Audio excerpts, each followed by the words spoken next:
Good afternoon and welcome to our luncheon panel, The Transportive Power of Textiles. Before we begin, I'd like to thank our event co-sponsors, Woodmeister Master Builders and William Rabbis Real Estate. Our luncheon panel sponsor today is Veronica Beard, and the stage was done for us by Pierre Frey. I'd also like to take this opportunity while I have the stage and we're reaching the end of everything to thank the staff at the NHA. You see Stacey running around managing everything.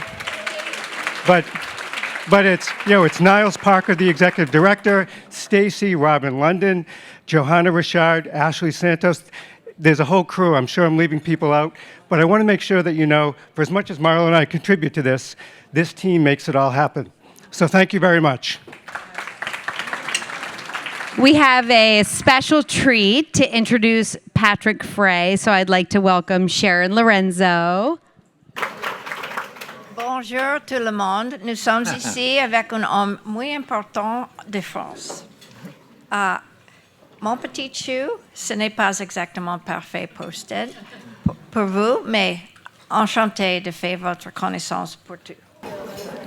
Well, thank you all for coming today to our annual luncheon. I am honored and delighted to be speaking with Patrick Frey, the creative director of the iconic and world-respected Pierre Frey. Pierre Frey and the NHA, who we all support today at this lunch, have much in common. They both honor history and find creative ways to bring it forward, balancing innovation and heritage.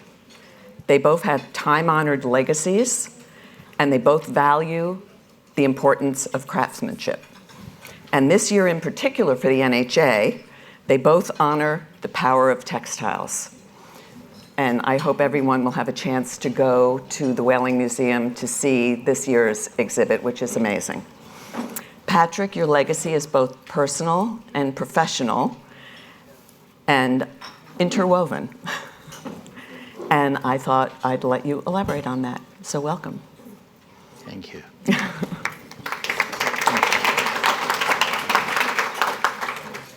Oh, one more thing. I forgot.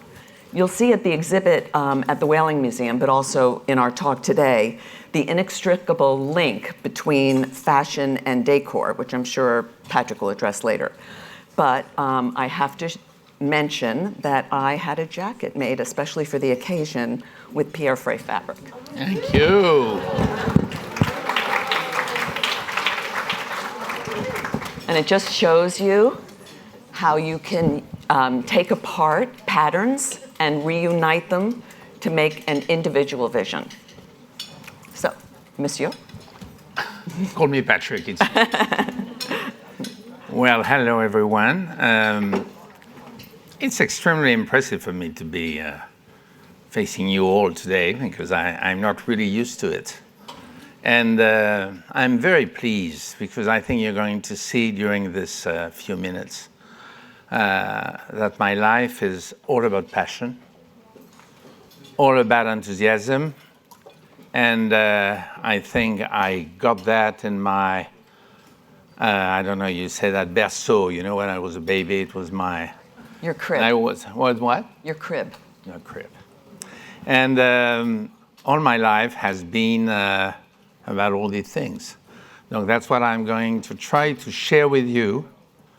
And I want you to understand that for me, everything is unexpected. Everything is surprising. I have no plan in life. I don't know what's going to happen tomorrow morning. And that's why I love it. That's why I love it. And that's what you're going to see with all the slides we're going to show you, is all these different adventures that I had the chance to live in textiles, and the influence of textiles in our company and around the world.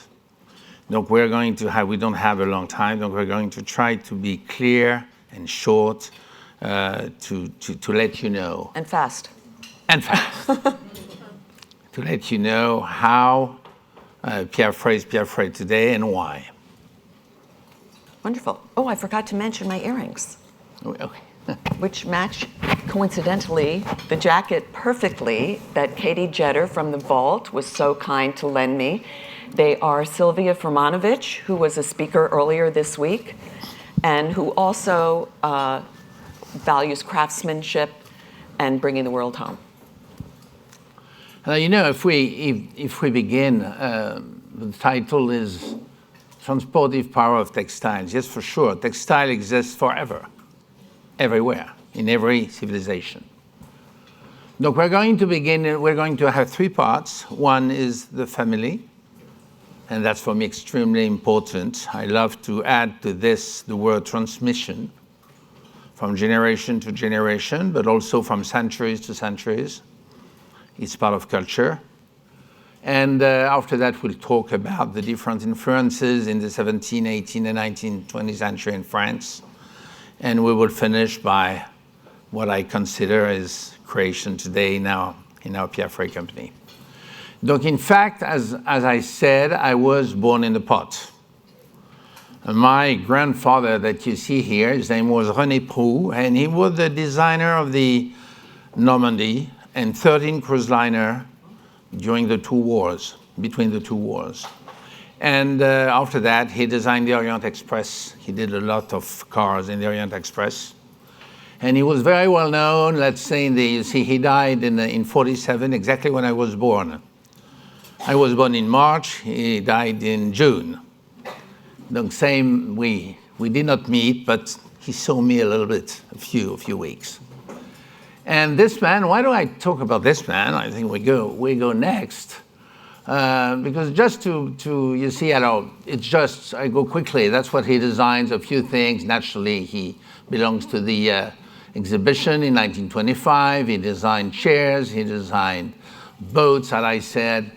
You see him on the left, and he has behind him, he has a huge cruise ship, as you can see, and that's different things that he did in his life. And naturally, the famous wagon lit. He designed the WL. That was his. He loved it. He did all this porcelain and all this. You know this one, this man. This is not René Proux. No. And it was him just because he played in this famous crime of the Orient Express. We thought it was fun. He designed furniture. He designed also this famous cruise liner called Columbia. And he did this huge dining room. Why, he did so many things. And the story begins because one day, my dad, you will come back to him later, decided to create his own company in 1935. Very young, no money. And he worked for another company before and decided that he wanted to be his own boss. So he began, and very quickly, like in every business, one name came to him. This name was René Proux. He was one of the leading, and because he was doing ships and trains, naturally my dad wanted to sell to him. So he went to see him. He created, I told you that in 35, we're in 37. And in 37, he has a good feeling with Mr. Proux. They get along quite well. And at the end of this short meeting, you see, my dad was born in 1903. We are in 1937, so he was 34. And at the end, you see, that was his office in the middle of Paris. And there was a young lady designing for his father called Geneviève. Look, at the end, this man said to Pierre Frey, "If you want, sir, I have here my young daughter, and she's looking for a job. She works for me." 2 weeks later, he wanted to marry her. 2 weeks later. Finally, that's how Mr. Proux became my grandfather. And here you have, I have to look on this side. Donc that's one of our first design, and that's one of his furniture. Donc in fact, the more you go, and you have Pierre Frey on the left, you have his first book on the right, the few colors that they began to do, her first design, and the young couple before the war. They're so contemporary, these designs. What? They feel so contemporary. But they were very, very simple, very minimalist. Yes, We they feel have very all fresh. Voilà. And you see, always I had a very elegant dad. Everything was always perfect. A few designs from this period, because I think it's fun. We're after the war, just after the war, and you have to understand also that the economy was so bad that it was impossible to have fabrics or wallpapers with a lot of colors.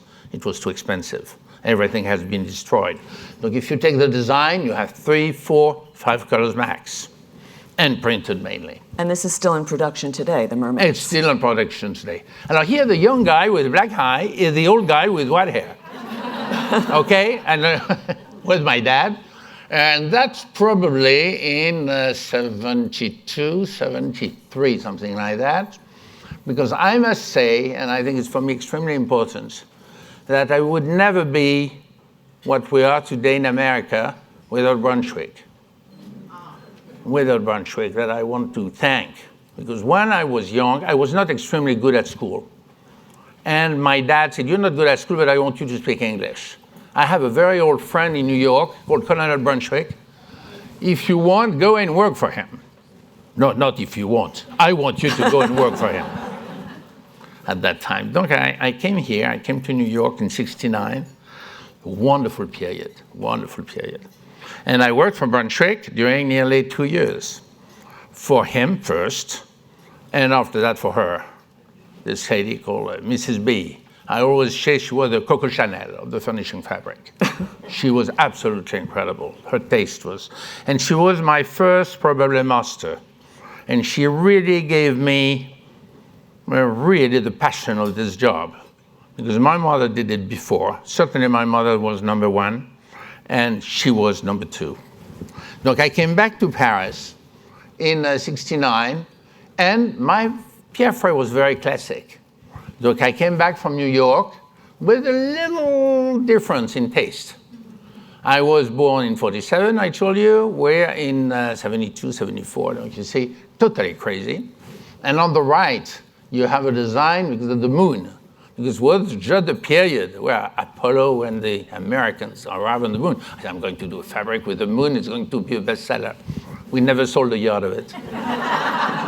But that was part of the, see, and I will say that because I think it's so important. My dad always gave me the possibility to do every single craziness. He never stopped me or said, you know, at Pierre Frey, we don't do this or we don't do that. And very quickly, in 76, he said something that we talked about before. He said, you know, we cannot be two to create. Donc today, you see, it's 6 o'clock p.m. Tomorrow morning, it will be you. And I remember I was 26. I said, Dad, I have no idea. No idea. And he told me, if you have no idea, you have nothing to do at Pierre Frey. You can leave tonight. Donc finally, I thought that I decided to stay and to try to do my own things. That's how the story began. If we go further here, we go another word, very important, transmission. You see me with my 2 sons, one on the right. When he was young, he said, I will never work for you. I don't want to work in the business. He's now my boss. We'll come back on this. And the second one lived and worked in America during 5 years. And now is in charge of relation and public relation and all this. And on the right, it's a charming, beautiful building, 17th century built.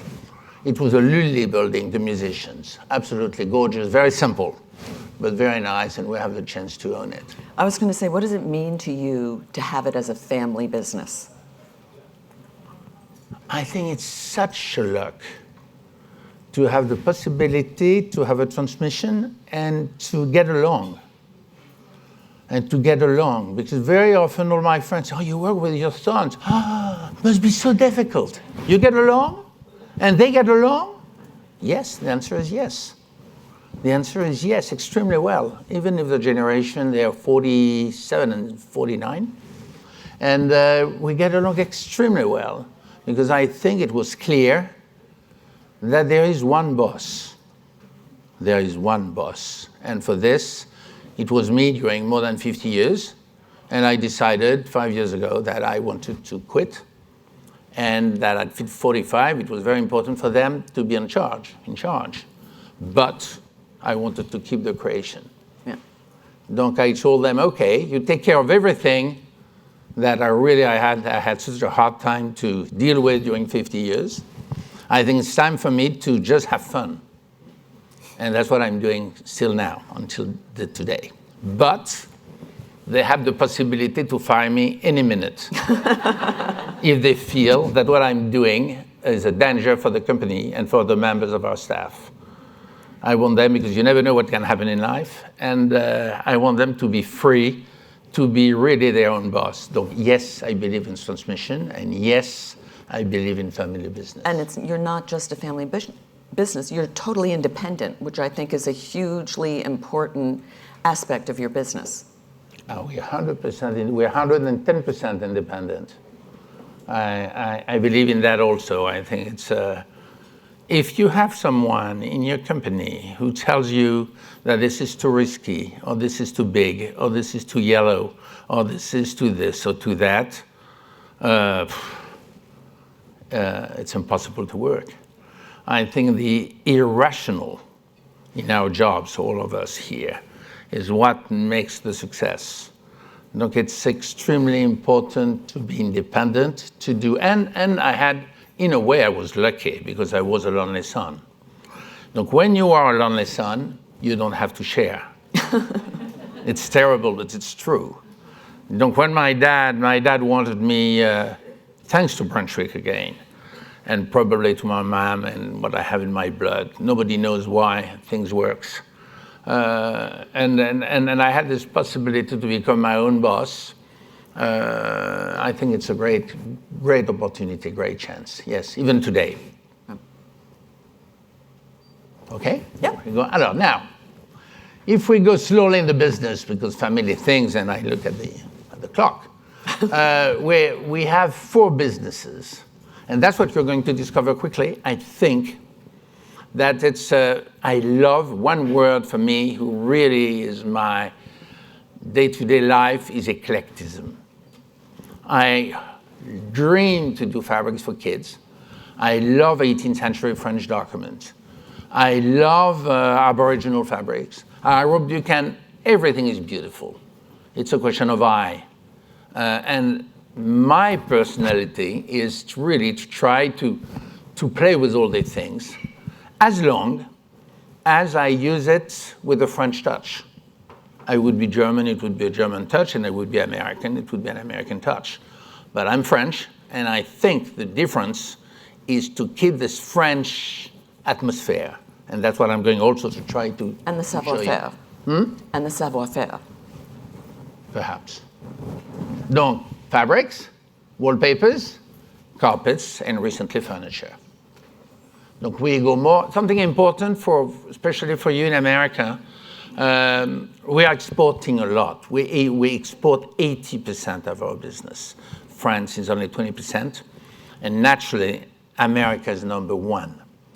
And I'm so pleased because it's a secret between us, but the Brunswick had no children. And when I left after 2 years, the Colonel Brunswick, who was an incredible man, said to me, you know, Patrick, if you want to stay, I have a job for you. And I had my little girlfriend in New York. Finally, I had my studio. Life was divine. 69, 70 was a dream. And I said, naturally, I stay. Donc I sent, at that time it was a telex to my dad. And I said, they offer me a good job, I stay. And I received a telex back, come back, Dad. I said, well, I think you don't discuss. Okay, I came back to Paris. And I always said, one day I will come back. Because that's my country. Alors, it was difficult to do it. But I think America was so strong in my blood that I said, well, I will find it differently. Bon, and I did not have an American girlfriend. I said to my American girlfriend, don't worry, I come back. I never came back. You know, that's life. And my dad knew how to keep me there and to keep me in Paris. And that's why also I think he very quickly told me you have to do your own fabric. Because when you have that, it's like a joke, it's like a game. And he knew that I loved it. Look, if we go, I realized very, very quickly that, and I have to say that, you tell me if I'm too long. You're already too long. But all my life, he said, you know, Patrick, there is one beautiful classic company. It's called Braconnier. I had no idea. I said, what do you mean, Braconnier? Now, to make the story short, and because we don't have the time, Braconnier was created in 1823, and it was a private collection of Marie Antoinette, the Queen of France. She hated silk. She was Austrian, and she loved all this very simple cotton toile. And naturally, in Versailles, it was totally impossible. Donc the king very nicely offered her a little farm in the garden, perhaps you've been there, and she could do theaters and things and have fun with it. And a very intelligent man, a Swiss man, called Mr. Oberkampf, was coming from Germany. He realized there was nothing to do. Donc what did he do? He built a factory very close from Versailles called Jouy, in a little village called Jouy, Jouy-en-Josas. And that's why you say toile de Jouy. It's toile from Jouy. And very often, the queen very easily could come to Jouy and choose her designs. And that's why this collection was probably the best ever on the planet in terms of documents. And my dad loved it. And you know, when you have a dad who gave you his company and who really so generous, one day I said, I must find a way to thank him. He does not smoke, he does not drink, he does not care about cars or any money. That's not his point. I said, I should buy Braconnier. I should try to buy Braconnier. And I wrote to them during 10 years for Christmas. And during 10 years from Christmas, they sent me a letter back saying, no, thank you, Mr. Frey, we're not interested. And one day, blah, blah, blah, blah, blah, that will be in my book. It will be too long, but I had the possibility to buy Braconnier in 91.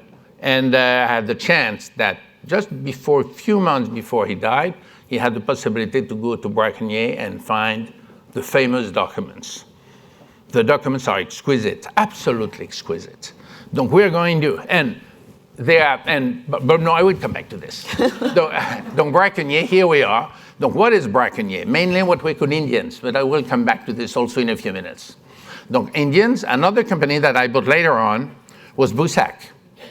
Bewkes was known in America especially for the wallpapers, and because they had a showroom in the D&D building in New York. And it was very difficult at that time to have a showroom. Donc I bought them in a few years later. And same thing, don't think I'm megalomaniac and I'll buy companies just because these companies were very, very, very small. And very often in this industry, they're just for sale because there's no people behind them. They're old, they retire, their children are not interested. And if you let them know that you have your famous passion and that you are who you are, and I had the possibility also to buy after that Fadini. And what was it about Fadini that appealed to you? Because it was Italian, because it was Venice, because it was Florence, because I think it was silky, and Pierre Frey was more cotton linen, and it gave me, same thing, documents, archives, and it gave me another feeling of the European taste. We'll come back to this quickly. Alors, after that, another beauty, absolute beauty, not as known as Braconnier, called Le Manac. Le Manac created exactly 5 years after Braconnier, 1827. Braconnier was 1823. And you know the incredible thing? They fight during 200 years.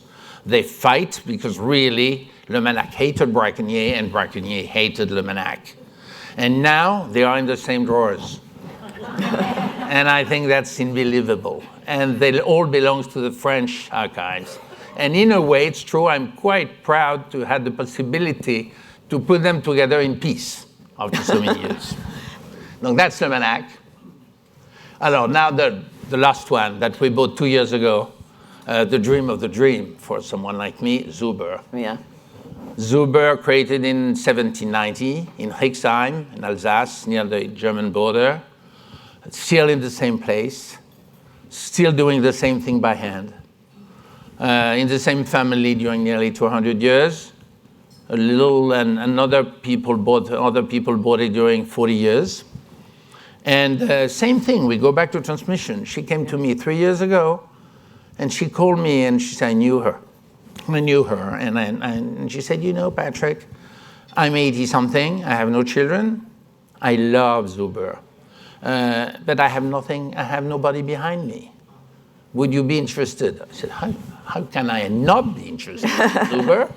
And that's how, because we were French, because we were a family company, because I had some young people behind me, she decided, and because always this passion, this word passion, we had the possibility to buy it very quick. And she said, you know, I'm in a rush. I would love to be gone in 3 months.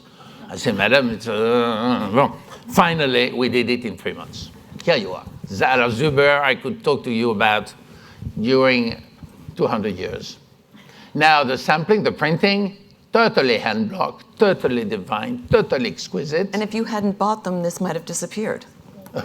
Probably. But it was such a mess. I don't tell you what we found. But slowly, we take care of it. Now, you see, also another one that we just bought, and we bought it because of the COVID, because it belongs to an Irish guy. And when the COVID arrived in England, he left immediately to Ireland and said, I don't want to go back to London. And I knew by someone, I know Thorpe. I don't know if you know Thorpe, but please have a look at Thorpe. There's no minimum. You can have the design you want for 3 yards.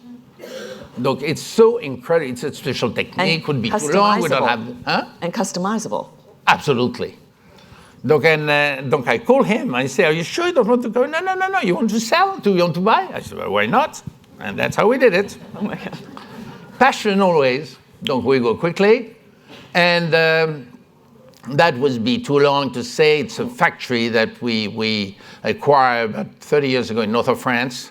And you know, it was already on my father's time, because Marguerite was the name of her mother, of his mother, called Marguerite Roy. Donc he called it Marguerite, a souvenir of his mother. Okay.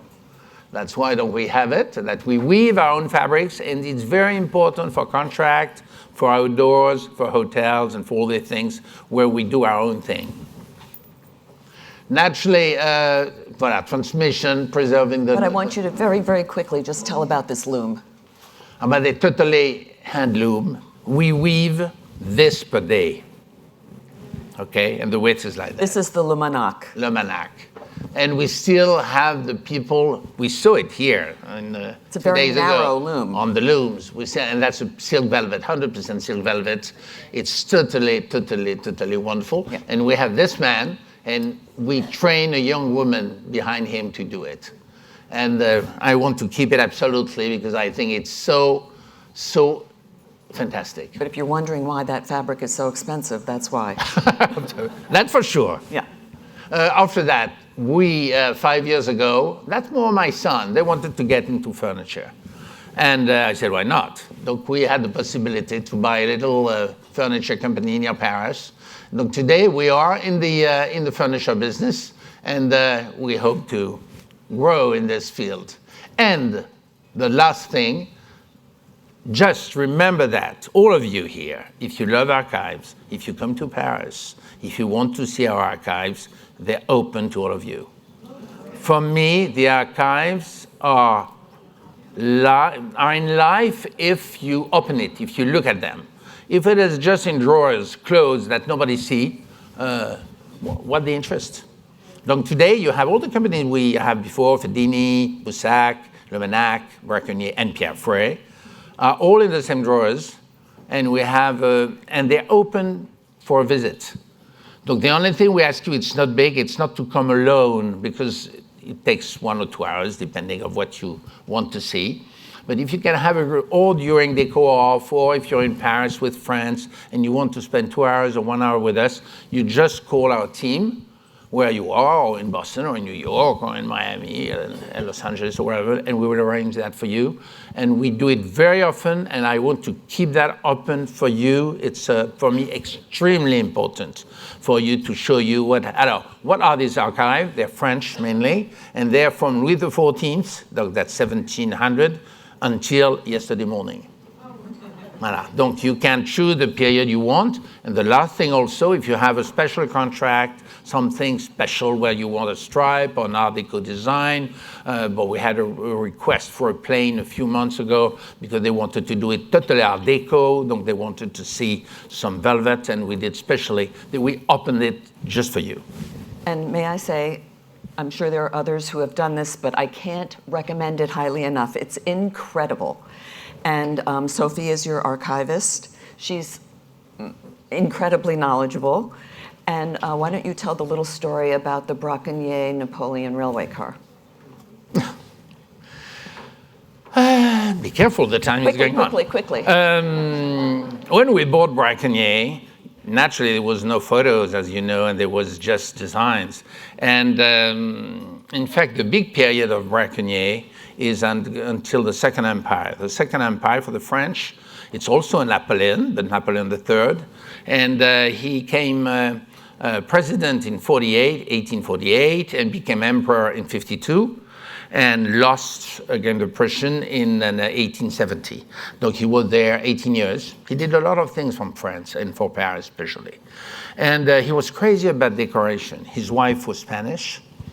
And they wanted to copy Marie Antoinette and Louis XVI 100 years before. And naturally, if you want to copy the Queen, what do? You do the same decor and the same homes and the same thing. And they remember that it was a good name called Braconnier.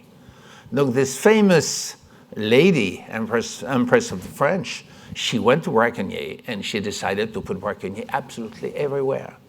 Donc it has been the top period of Braconnier, and especially also his private train. They had a private train from Paris to Compiègne. Compiègne is a city north of Paris, about 1 hour. And naturally, every weekend they were taking friends and to Compiègne. And they asked Braconnier to do a little maquette. How do you say maquette? Maquette. A maquette of the train and of the private room of the emperor. Donc that was totally, there were 12 designers at Braconnier during 100 years designing carpets and fabrics, and incredible. And we have this maquette of the emperor. Like a little diorama. That's it. But we have so many things. Come and see the archive. Yeah, Come anyway, and see there's so many stories. Okay. Okay, after that, alors, naturally, we go now, second part, we go to different things. Alors, if we, little bit story. From the second... Quick story. Quick story. No, but that's going to be very quick. If you want to make the story short, the famous Silk Road began in the 2nd century until the 10th century. And during 10th century, you see there's 8,000 kilometers between China and France or Italy. Donc during 10th century, and it takes 2 to 3 years to bring what they want to bring to Europe. Donc it's an incredible and long history. Donc one day they decide that instead of, and there's a lot of wars and all this, you can imagine what could happen at that time. Donc they decide that's all this silk. They decide that it could be different. And just before the Renaissance period, they say, why don't we do it by the sea instead of doing it by the earth? And that's, you see, how it became different and arrived or in Spain or in Italy. And that's the, we arrive, and that's what we call, naturally, the Renaissance. The Renaissance is, let's say, 15th to 17th century. Italy is magic. Venice, Florence, Siena, you all know or have been to Italy.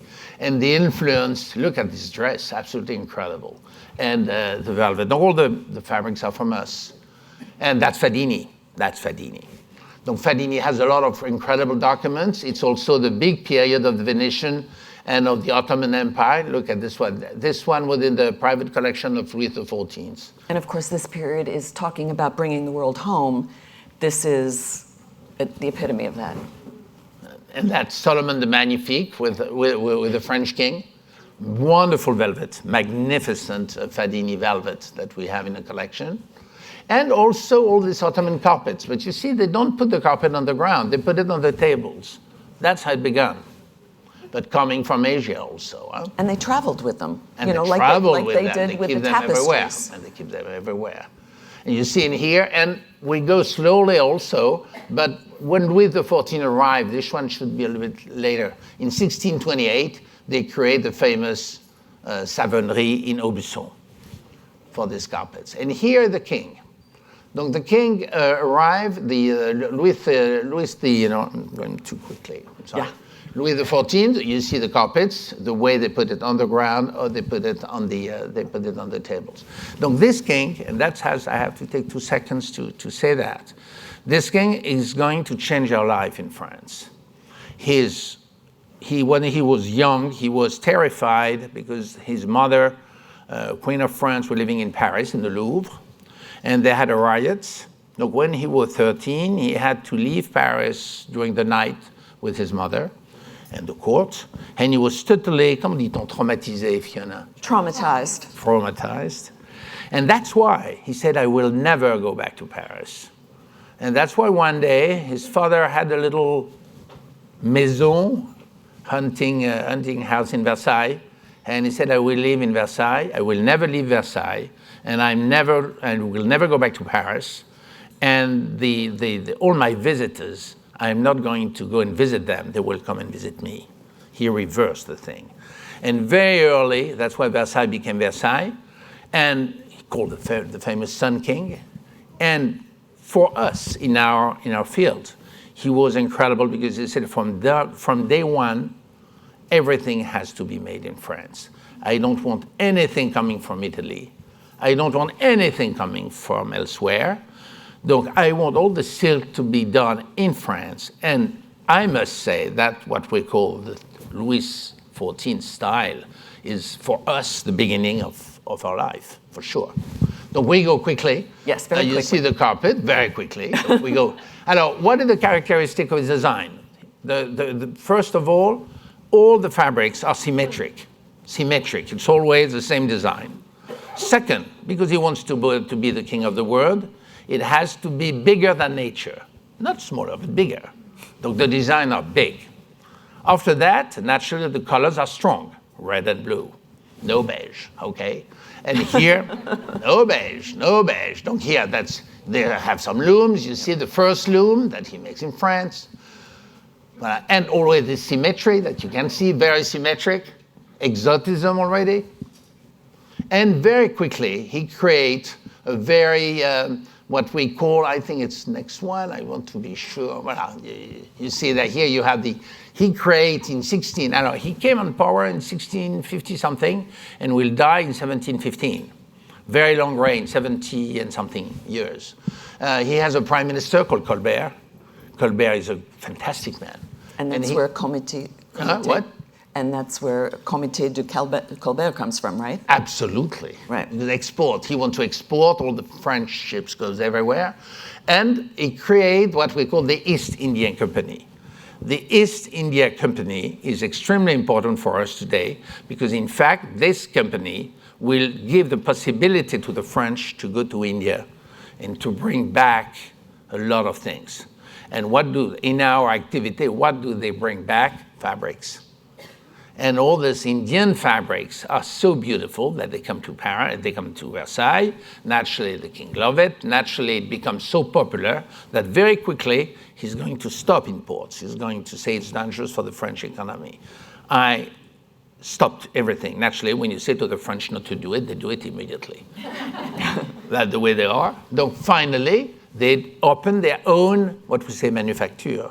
Mm-hmm. Donc everywhere around the country, it's going to be filled with all these printing activities. And what are they going to do? They copy the Indian design, but they improve it because they have the artists. Always, it's for the queen, it's for the king, it's for the court. Donc all this design, and that's how Braconnier will arrive.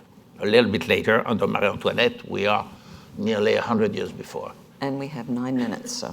We have 9 minutes? Yes. Alors, here you are. Alors now, very quickly, I go to the end directly.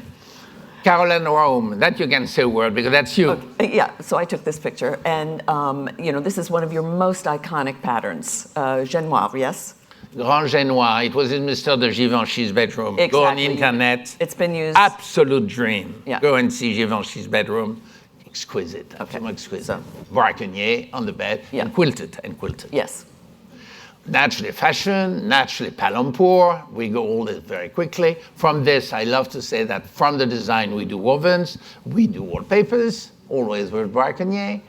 Magnificent, that's a silk, that's a hand-painted silk that I found. It was so difficult. I had the chance to buy that, but it was very hard. And always this Indian influence that you can see Oh, everywhere. but if you could go back for 1 second, that shows the genesis of the fabric, Absolutely, because this is your pattern, absolutely. and that was your, right. Absolutely. I leave it to you. Same thing here. Well, and you see, I'm not fascinated by documents, but it's absolutely sure that when I had the possibility to hire and to own, you never own it. You just, I just say that they're with us for a few generations, I hope. All this patrimony, it is so unique, so magnificent, that you become responsible of, in a very tiny way, of the French textile heritage. And probably I have the chance to own beauties, absolute beauties. And I'm going to tell you one after that, because that's Let's go through the history And quickly. also little Americas. Why? Because the first fruit comes from America. And naturally, they come back to Paris, to Versailles. And naturally, in Versailles, there's no photography. So what do? The king wants to show how strong the French are importing from Americas strawberries and fruits, and naturally, the one coming, pineapple. And the pineapple is very important. You see it's in Europe. And if you go next, I have to say that. I'm going to stop for 2 seconds. So important. 3 years ago, we received a call from Versailles. I'm a sponsor of Versailles. We are a sponsor of Versailles. And I received a call from the curator, and they say, Mr. Frey, we call you because we have the money to redo the private apartment of the Queen Marie Antoinette. Mm-hmm. We're looking, we know, you have to know also that because of this crazy revolution, everything has been burnt. Donc they did not know how was the room of the Queen, the bedroom of the Queen with her children. And suddenly, one of the curators had the idea to go to the letters that Marie Antoinette was writing to her mother, the Queen of Austria. And every day she was writing to her mother, and in one of the letters she says, I just have a new bedroom, it's full of pineapple that I put on the walls. That's all we know, multicolor pineapples. So it was so incredible that the curator say, Frey, or Mr. Frey, do you have a print would be multicolor with pineapples? Here it is. Yes, we have one. They said, well, for an exception, Versailles will accept, because we have to do it. Donc we redid it in the same width, in the same colors. It took us 2 years, hand printed. And we did, it's under visit. You can visit the private apartment of the Queen, but it's so small that by group of 10, can't be more. But it's absolutely exquisite, and once again, because she did not want to have silk, it's cotton, only cotton. Everything look alike, and we have a carpet, you have the beds with this design, I have the brush. That's all for the story. Another one from a very, look, I buy things all the time. I never stop buying documents, design. I love it so much. Here, that's a paper one, probably for a theater in the 18th century. And from this, I did the wallpaper. And naturally, Mr. Oberkampf, and he did a print to explain how he was printing his own toile in Jouy. And the thing that's so interesting about toile is before people had other communication, toile became a method of telling a story. Absolutely. It was the way, you have a lot of toiles, they look nearly identical, except certain motif change. Mm-hmm. Because if they had a battle, if they discovered new things, it was in the middle.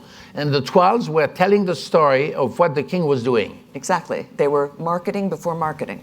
Before marketing, absolutely. And once again, we go back to Oberkampf. Once again, we go to this exquisite design. Exquisite, and also fashion and furnishing. I found very funny. I was in l'Île-sur-la-Sorgue in Provence last year, and a very old lady in a shop said, oh, Mr. Frey, I know. Look, I have that from my grandmother. And she was already 255 years. I don't know from where. And you see, we did the fabric from it. It's Oberkampf, it's from Jouy. beautiful. Document always, but we're on a rush.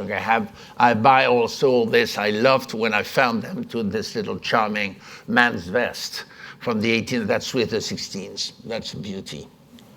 Also that, other influence, China, naturally, China. Donc we could talk about, I tell you, I can keep you for 5 hours, donc it would be too long. Donc that's China's influence with Pierre Frey, naturally blue and white, naturally different things. A wonderful one, also this one. And the one on the right was given to me by Mr. de Givenchy. I had the pleasure 20 years ago to meet him. He was an exquisite man, he was very talented. And in one day, it was in his dining room, he left, he came back with the document. He said, it's going to be more useful to you than to me. And he gave me this design. Very generous. So I naturally did it many years ago. China again, Delft, but influenced by the Chinese.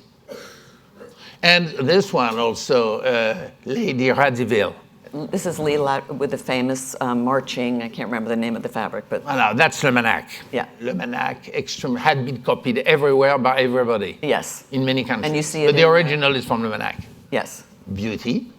And from the designer called, I forgot his name. Pilmont. Merci. Décor chinois, Zuber. Superb. 1832. You see, you can go on, and that's why I say the word passion immediately. Because when you see that, you cannot be passionate. It's in the New York showroom. It's exquisite. It's in the New York showroom for It's the moment. spectacular. Here you are, it's spectacular, but there. Yes. A lot of designs, and any color can be done, Yeah. okay? We go on that. This one is Mark Hampton for Mrs. Lauder, Estée Lauder. And it's still there. It's still there. Beautiful design. Toile de Beautiful Nantes. document in blue, in paper and fabric. And Toile de it Nantes. comes in other Exquisite. colors as well. Right, exquisite design. Yeah. Exquisite design. Also been copied a million times. You know everything. Same thing, charming design, the little, but I want to rush, and we have to go on, naturally, the emperor. The emperor is going to change everything, because naturally he hates the kings, he ate the fleur-de-lis, he wants to put his bee, and they're going to change everything. And you will see that slowly the geometry will change and will replace the 18th century. Everything becomes geometric. If you look quickly, stripes, checks, everything changed a lot. But he's full of taste. And his wife, Josephine, go to La Malmaison if you're in Paris one day to see their country house. It's a dream outside of Paris. Go to La Malmaison. She was extremely talented. But once again, and what you have for your lunch today, but you see, this is always exists, and under the empire, it was extremely popular to have all these animal skins. This one also, Napoleon, bedroom. But this is a classic example of, this is the Egyptian toile, no? Egyptian toile, And when Napoleon went to Egypt in 1790-something. Documenting his campaign. Voilà, absolutely. He had designers. And you know, my dad always told me when I was a child about this design. And when we bought Braconnier, I wanted him to be the first one to open the door. So he opened the door, he opened the first drawer, and on the first drawer there was this design. Incredible, life. So I just pick it up and I say we will do it. We have it in the collection and I will never stop it. It's part. I say that to my kids, you keep it, because that's a souvenir for a lot of reasons. That's a modern room. That's Jane. So modern, so beautiful, original color. Yep. Skin always, exotic furs, but I have to go cashmere. He's the first one, the emperor. The emperors, they bring back from India a lot of cashmere, from Punjab. And his wife is going to be absolutely crazy with all the things, and naturally, the whole 19th century with the full cashmere. It becomes extremely... And we saw one of those paisley shawls at the NHA. Absolutely. We're already in the Second Empire. And the Second Empire, you have the camels, and you will see something very amusing. This one. Oh, zero. Bon. My God. Alors, quick. Alors, this 18 AR, because they give to the French king in 1826 the first giraffe in Europe. And the giraffe will arrive in Marseille and will go to Paris. Donc naturally, it will be fabrics. Everybody is absolutely amazed to see a giraffe in France. And all these plates are absolutely charming. Japan, influence, we talk about influence from the world, incredible design from the late 19th century. All this Japan's influence, very nice. We go now in the 20th century, Art Nouveau, and Art Nouveau comes mainly from Germany, a lot of influence from Germany. It's quite quick. After that, you have Art Deco. My grandfather designed his own silverware, you see, and he did something that I love. He was the first one to do it, red lacquer on the red lacquer, and I have it because incredible, but it was PF already, like Patrick Frey. So I have the chance, 100 years before, to have it. Naturally, Russia, naturally the Russian ballet, naturally Sherazade, naturally Diaghilev. Look at that. Not to die. Diaghilev, Pierre Frey and Le Manac fabrics on the right. African influence. Naturally, with the First War, a lot of Africans come to the war, and naturally they're going to change. During the wars, during the two wars, this influence, that's Pierre Frey carpets, Le Manac fabric, I love this one on the right. Donc we have it as a velvet, Pierre Frey furniture, velvet again, toile de Tours, a lot of influence from Africa, carpets on the right in a hotel in Paris. Also Egyptian influence, I'm sorry to be so rushy. Furniture, and I did that from the obelisk. I thought it was funny to do a velvet like this. Taking some parts of the obelisk, and we did this fabric. And I'm bringing what I call bringing the world home. That the last part, it's contemporary thing. And just a few. I think today, everything can be done. We're like in fashion. You can have an Hermes bag and a Levi's jean, and everything is possible. And I think it's exactly the same in homes. We do a lot, and techniques have changed also. You have a lot of outdoors. This one, I love it. It's an English artist. It's an embroidery. It's totally crazy, but I think it's so modern, so nice. I did it last year. And just know one thing. I never know if a fabric is going to sell or not to sell. And I really don't care. And I really don't care. No, it's true. You're the judge. You're the judge. Or I'm wrong or I'm right. If I have the chance to be right, well, the company can go on. If one day I'm totally wrong, or they will fire me, the famous sons, or I don't know. We'll see. But always, that's from Norway design, because it's all this is a studio in Paris, full of wallpapers. We're in this famous building you have seen at the beginning, nearly at the end. That's my favorite. I call them my ladies. My ladies are totally embroidered, and I'm sorry I take 2 seconds. I received a young artist 2 or 3 years ago. She came to me because she wanted to show me her designs, and I did not like what she was showing to me. It was absolutely not what I wanted. And she was charming. Then I gave her a few advices, and she said, "Can I take notes?" I said, "Sure." She opened a little book, and she was taking notes, and on each page of the book, there was a little. I said, "But what this?" Oh, she said, "That's for me when I travel. I love." But I said, "That's what I want. That's what." I mean, "That's not for sale." I said, "I don't care. I want it." But we find an agreement, and I bought 50 and something of this, blow it up like a normal size. I said, "I want them to have the size of a woman." Donc they're about that, and they totally hand embroidered. And I did one, and I loved it so much that I did two. Like that, you can have your curtains with all this crazy personage influenced by Africa or elsewhere in the world.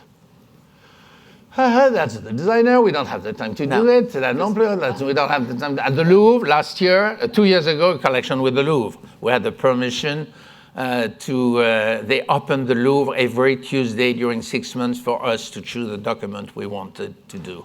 A dream. Well, that, we don't have to do more. Dream, but also classic, but also modern things from Egyptian, design, also modern, India, naturally India. What could we do without India? This one, divine design. I bought it in the school in Jaipur, and the teacher was having little design with little kids. And I looked at that. I said, "It's so nice." I said, he said, I'm training my little students to know. And I looked at that. I said, "How much do you sell that for?" He said, $1. I said, $1, how many do we have? He said, 50. I said, I take them all. He said, we're going to have a lunch with all the kids and all. They were so pleased. And we did a fabric with that, and I love it. I think it's a great design. Same thing again, we can go on and go on. La Provence, what would be the world without Provence? Well, Provence influence, musician, literature, antiques, design, painting. And we did a big collection with a lot of things from Provence. And we have a house in Provence. We'll be there in 2 weeks. And I love to go everywhere and find antiques and then look for things, modern or classic. Very eclectic, Provence again. And naturally also a trip to Australia one day, and the Aboriginal culture was so influencing for me. I loved it. It's here, few experience. Did a fabric from this. Don't you see, very modern things also of all types, outside, Japanese influence, paper, but that's more boring. This one, Japanese couple, they come to see me 4 years ago. They had never been to France before. He was so tall and she was so small. And they were very young, and they come to me and they say, sir, what do you think of our design? And it was this. And there was 20 of them. I said, but that's pure beauty. I love it. And same thing, like in India. I said, but do you send them all? And he said, yes. And they were so pleased. I bought the old series and did this fabric. And at the end, they said, we're going to have a good lunch in Paris. And they left. We would also and now they have babies, and they come to see us, and blah, blah, blah. And it goes very well. And the story continues. Human, that's also a very interesting one, the panoramic that I did 3 years ago. America, very influenced by the Native American, but retreated differently in a modern way by a French school. And I love this design. It exists embroidered. You see it on paper, but I have it embroidered also. And now 2 more, and it's finished. The next collection is going to be in the fall. It's all about Sweden and Scandinavia because I love it. And 2 years ago, I took my old studio, 5 days in Stockholm, just for them to breathe the air. And I wanted to show them what I love. And that's a theater called the Drottningholm Theater. And this one will be out in September. You will see it's a beauty. I've already seen it. This is fantastic. There's the little patchwork over there, Sweden. And the last one, that's for next January. It's all about the French gardens. And I'm just going to finish that by telling you that 2 years ago, I wanted to do this collection on French Louis XIV garden, a green collection. I wanted to do a green collection. And someone told me that there was a book in the French library in Paris that perhaps we could see the book. So we had a private visit. And just to make the story short, Le Nôtre, the famous, did 1 book for the king, not 2, 1. And we had the possibility to look at that book that he was opening every morning to the king to show him what garden they were going to do. The MO shows it incredible. They opened this book. We looked at that. It was so unique. It was never opened. And we're going to do a complete collection of fabrics and wallpapers from this book. You will see it's to die. Well, I love it so much. So that's all I can show you. It's like a patchwork. And that's for next January. And I think that's it.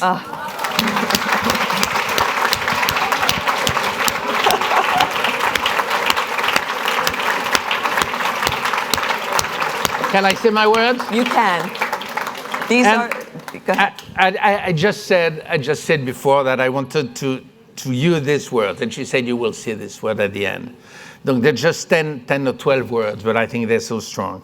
First of all, we don't sell products, we sell dreams. Voilà, that I think is my philosophy. If you go to the D&D, you have fabrics everywhere. If you sell dreams, it's a little bit different. And I think you do the same with your customers. You sell dreams. And that's so important. Second is passion. I told you that many times. Third word is enthusiasm. Is also another word is to make people happy. I think in our field, when people go back to their room or to their house, if thanks to a little bit of fabrics or wallpapers or carpets, they're more happy, I think I did my job. Another one is eclecticism, and another one is respect. Respect for our staff, respect for people, respect for the styles, respect for everyone, and to my sons. Another one I told you is transmission, and another one is exotism. I think, and culture, naturally, French culture. And you know, I'm going to finish with it because it's so true. When I go around your country, and I really know your country quite well, I don't know any Frenchman who rent a 32-foot long RV with 5 kids going all over the States. I did it. I did it. And when we show the fabrics somewhere, and people say, "Oh, it's so French." I say, "What do you mean? What does that mean, so French?" He said, they don't know how to explain. Donc, we try to be so French. And thank you very, very, very much.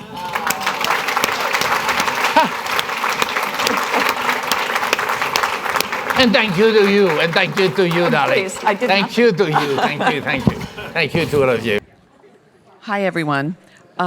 So before we do take questions, I just wanted to remind you that Patrick will be signing books in the lobby area after our lunch. Okay, so questions. Anyone?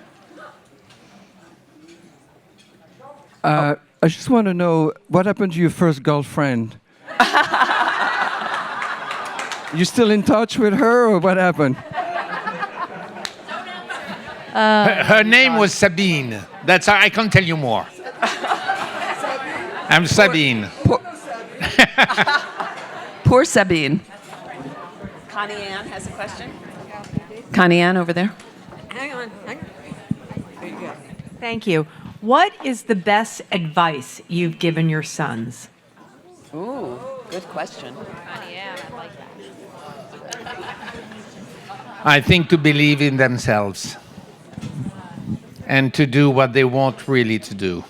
Because I had the chance to have a father who gave me the possibility to express myself very young. And if today the conclusion is not too bad, it's thanks to him. Donc I really tried to copy him in a way and give them the possibility. For example, I never asked them to come and join me. Never. Because I thought it would have been too risky. Donc I just waited if one day they wanted to come to me. And my boss now, because you know, I'm employed by my sons and I love it. One of them, my boss, said, "You know, Dad," when he was 25, "I will never work with you because I'm a trader and I love it." And you see, finally, he's my boss. Donc I don't want to, I think it's difficult to give advice to your children. It's difficult. But well, we get along well. You know, I always say that children, it's like, how do you call that? When you have a dog that you leave it, you take it. Voilà, you have to play with that all your life. Anybody else? Here we go, over here. Marla? You have wonderful designs you've assembled from all over the world. You're on Nantucket. Nantucket is so nautical. Are you finding inspiration during your time here to do some new designs that are nautically inspired or marine inspired, or history of Nantucket? You see, inspiration takes time. Takes time. I think it's, we're not in fashion. I always say that in fashion, what you are all wearing today, you will wear something else tomorrow. In homes, you live with it. You will have it in winter, in summer, under the rain, under the sun. If you're happy or unhappy, you have to live with it. Donc I think you have to take the time to do it. And that's why when I have what you call inspiration, I leave it on my wall very often for a few weeks, and I wait. And if after a few days or weeks, I say, "Oh no, finally, that's not a good one." You don't know why. It's just something in the air. I do it or I don't do it. And what I did not say is that my way of working is now to give direction to the team, because I have around 10 young people working for me. And some are taking care of carpets, the other one are taking care of fabrics or wallpapers. And they are very talented. But, and I insist on that, I'm the only one to tell them, next year we're going to do that. Or this fall we're going to do this. And after that, I leave it to them, and like a recipe, like really a cooking recipe, slowly, we built it. We had a stripe, we found a print, we had a woven, a wool, a velvet, and slowly the collection, like a recipe. You add a little bit of pepper or a little bit of oil or a little bit, and suddenly you say, ready.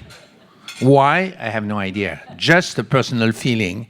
Donc, it would be very pretentious to say that certainly there's an inspiration, but it's too early to say. I have to sleep a few hours on that to make the decision.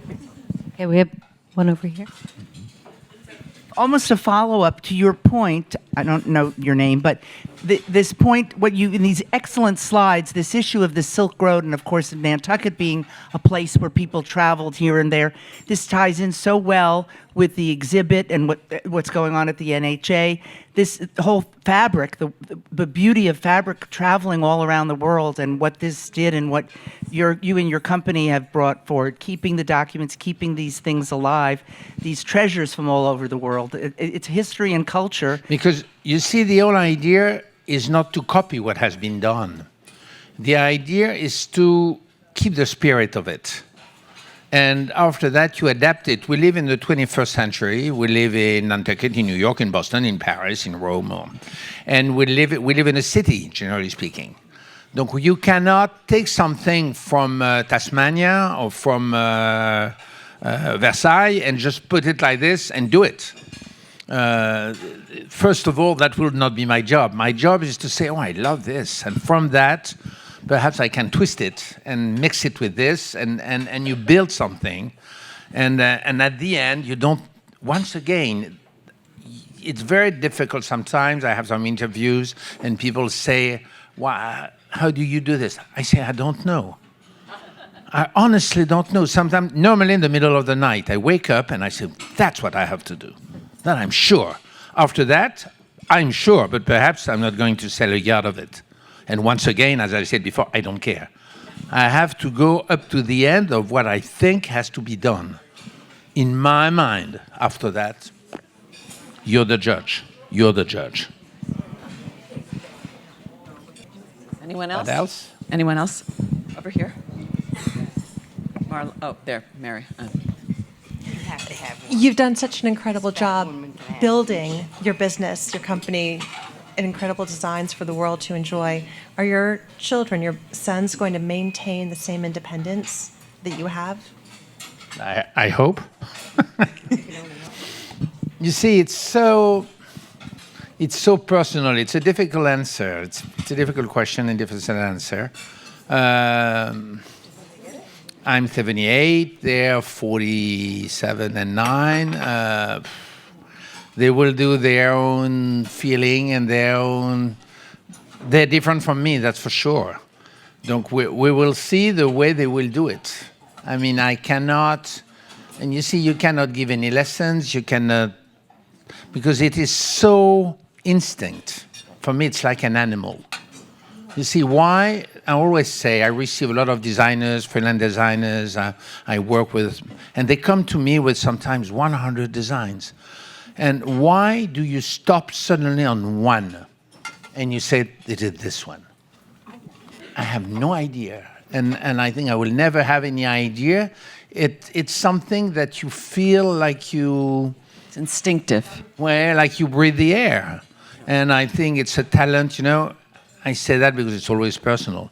My parents were divorced. I was raised by my mother. She was a designer. And she took me all over Europe. Between 8 and 15, we went to Switzerland, to Italy, and she was stopping the car everywhere and say, look at the sunset, look at the door. You see the door in Brittany are not the same door than in Toscane, or are not the same. And look at the roof. You see why they're like this? And slowly, for me, it came. And slowly you understand why it's like this and not like that, why the colors are, and you know, she said something, my dad said that, it's so true. When you do your fabrics, because sometimes people ask me, do you use something special for America or for Italy? No, naturally no. But My dad always said to me, never forget, their country is sun and country without sun. And that's the difference. You don't put a fabric in certain colors in a country where you have a lot of sun. And you don't put some bright colors sometimes in a country where you have no sun, because people don't live the same. And the backgrounds sometimes must be white or sometimes must be cream, depending on the climate, depending on... And it's true. Donc that's more... And why do I do it? I don't know. I mean, honestly, it's totally instinctive. And totally, when I work with the studio, I arrive sometime in the morning and the girls say, oh, look what we did. No. Oh, yes. But I mean, I cannot hide. I cannot hide what I feel, because if it's not what I want, I will never accept to talk about it, because I will not share. I mean, it has to be part of me. A little bit ridiculous, but that's the way I work. I don't know what I would say to my kids. I think they will do it differently. I think, they will find someone else. They are not like me. They are not crazy about creation. They're doing beautiful things. Okay, I try to train people in the studio. And life will be different, and they will do something else. Because I was thinking after briefing this morning that I talked about all the collections, but I did not talk about Pierre Frey. And in fact, Pierre Frey is the main collection. Pierre Frey, if we do 30% of classic things and 70% of modern things, a lot of planes, a lot of very basic things. And that's all of Pierre Frey. And I don't know why I'm doing it. Honestly, I don't know why. And sometimes I arrive in the office and I think this week I've been so bad, I don't have an idea. I'm finished, etc. And I come back to the office the following morning, and I'm crazy. I have 10 ideas in 10 seconds. And I say, oh, well, that's okay for a few more weeks. Well, that's life. That's my life. Well, and again, passion. Voilà, passion. And luck. Important luck. Chance, la chance. Anyone else on this side? Oh. You are clearly very acquisitive. You very what? Acquisitive. You've acquired a lot of documents and companies. Is there something that has eluded you? Is there something that has gotten away or that you're still looking for? Always. But is there something special? For the next one. Something legendary you know about, or that you missed, maybe? Oh boy, I missed so many things. Well, you never know, but sometimes, I go a lot to Christie's, to Sotheby's, to Drouot, but I love also grandmothers. And I love people who sell their old castle or their old house. I love private people. Sometimes they call me, or we have people also in France mainly who said, I'm living in such a house, and my grandparents had a wonderful wallpaper. I would love to do it, but we don't have the money to do it. Donc very often I say, well, show me what it is. If I love it, I give you the wallpaper, and you give me the design. Well, but if I don't like the design, I will not give you the wallpaper. And I understand that. I say I'm not going to do it, but if really the document is beautiful, 18th or 19th century, and abandoned or lost, I'm so pleased to try to find. But once again, we talk a lot about the past, but not about modern artists. I work a lot with modern artists. We do a lot of very modern things, and one of the next collection will be all about geometry. Donc it's going to be also very interesting, and we work totally in a different direction. I try to have different direction each time and put the team on this collection just to study about it. But naturally, you miss things. Naturally. Sometimes, because you have now, that was not the case perhaps 20 years ago, but you have a lot of museums in the Middle East or in some countries. They want French fabrics, because they buy their roots, or they buy roots. Look, you cannot fight. I mean, if they put $20,000 on a design, you can't have it. Donc sometimes you leave it to the others. But that's part of the game. You find something else. Find something else. Never regret anything. Oh, you and Keith McNally. What? Never mind. Anybody else with a question? Suzanne? Patrick, thank you for today. And thank you for all that you do for the industry. I've always had a passion for textiles since I was at university, and you were one of my inspirations. And I don't know that people who are newly in the industry realize what a dying art many of the craftsmen are going by the wayside. That truly you are rescuing, you are preserving, and you are carrying forward for the next generation of designers and decorators in the world. So I just want to commend you for that and say thank you, because I came from a world of custom design. Everything was custom drawn, custom dyed, custom printed, and then there's you. And so we can go to Pierre Frey and get the most beautiful fabrics, and that you're preserving companies like Braquignet and Zuber and Lamac. It's amazing that we have you on the planet to do this. So thank you. Thank you. And can I just add that preserving is so... Oh, I'm sorry, Suzanne. Were you And not done? preservation is huge. Yeah. It is going by the wayside, so thank you. But I did have a little question in there, because you've spoken about your father, who, by the way, his doppelganger was Sean Connery. You know, very handsome man, 007. But you spoke about your father having you come back to Paris. That was it. You know, you did what your father said. And yet you've spoken about your mother being the influence on your eye for design, and to stop and to look and to see things and experience things on a much more intuitive and guttural level. So your father must have seen in you a creative soul, a creative talent. Can you speak about that? Because he must have seen that, not just business, but talent. Thank you. But you know, my mother used to say, you know, Patrick, a lot of people look, very few people see. And I think it's so true. I mean, we all look, thanks God. But you learn how to look at, to see things. And that you can teach. When you have a good master, it can be your mother or someone else. But you learn how to look at things and understand it. And when I work from designs, I always try to respect the work of the designer, of the artist, because it's what I say this morning, respect. Is to respect the quality of the work. Or if you take the Almanac Versailles with the pineapple, every single detail is respected from Versailles. Even the little dots and everything is there, because it has to be the way it was at that time. If you change it when you work with something like that, you kill it. Or if you reduce the number of colors. Well, with modern things, it's totally different. You can have a different vision. But when you work from the past, I think you have to respect the work that has been done by our previous artists.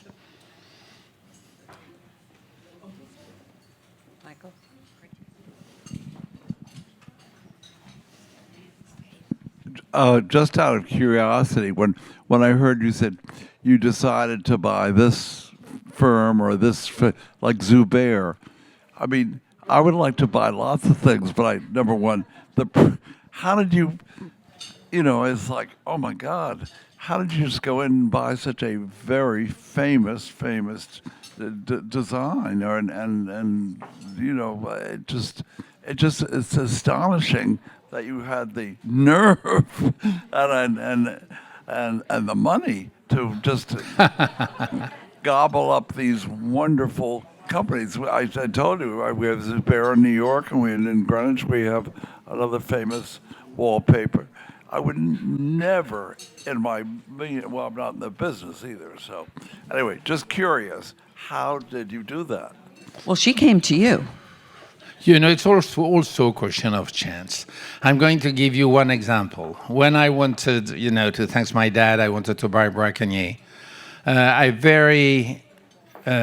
knew very quickly that there were 11 children, and that the capital of Braquignet was divided in 11.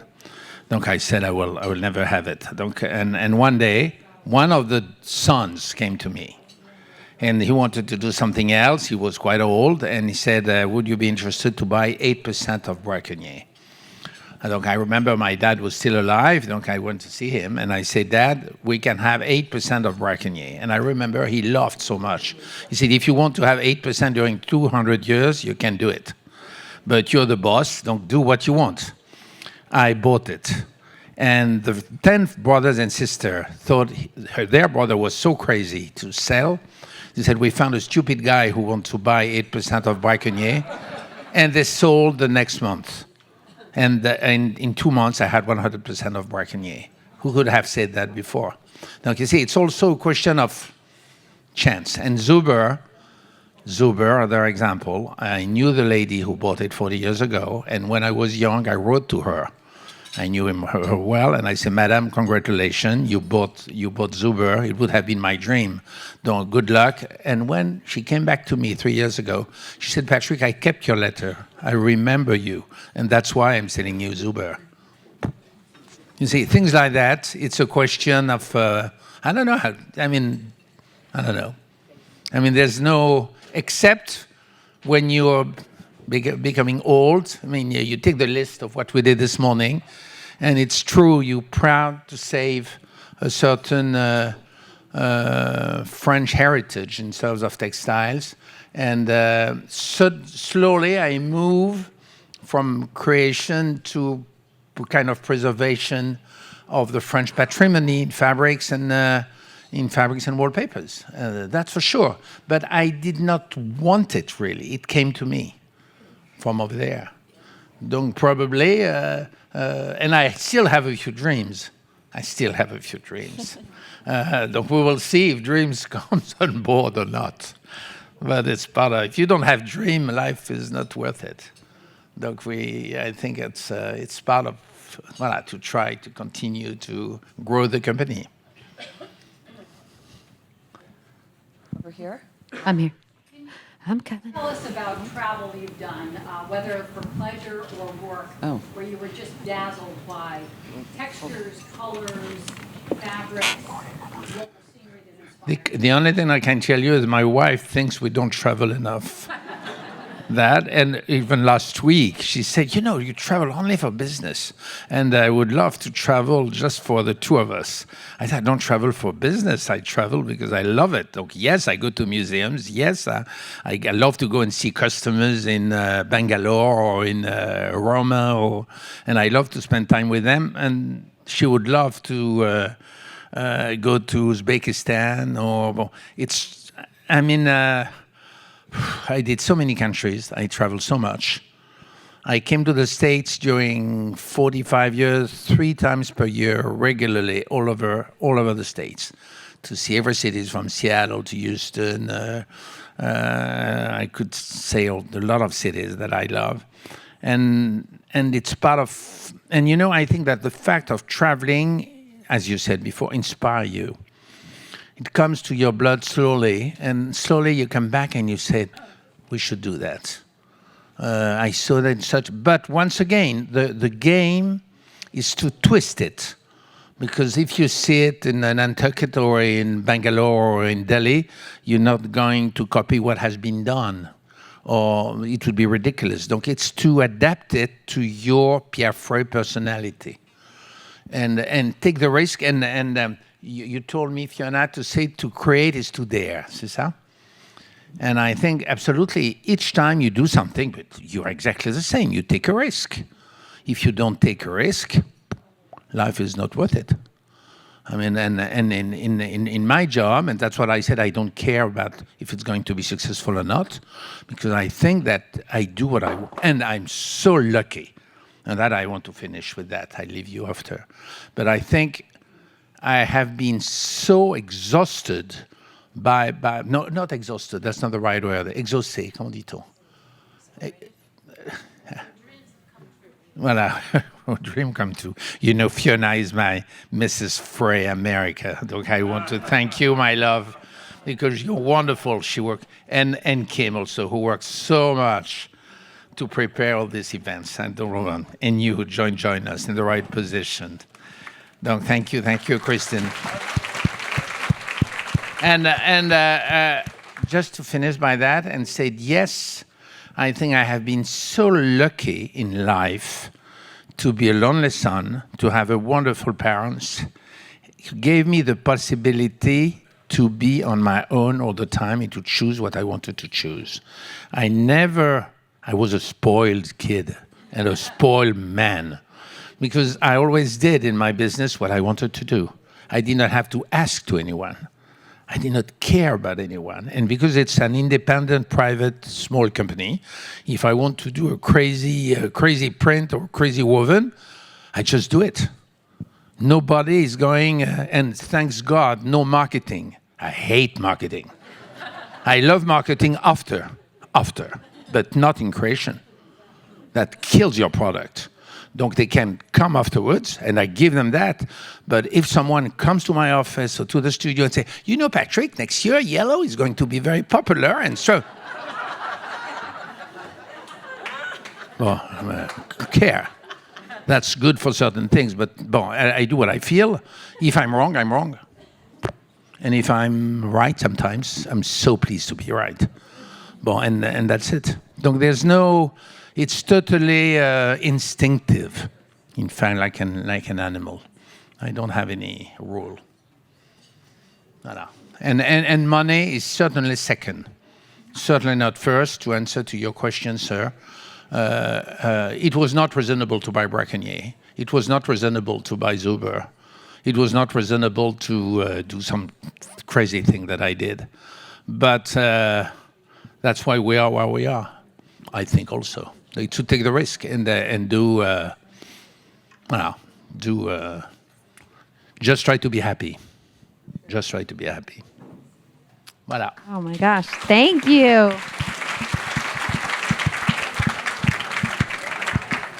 Thank you, Patrick. Cheers to all of you. Cheers.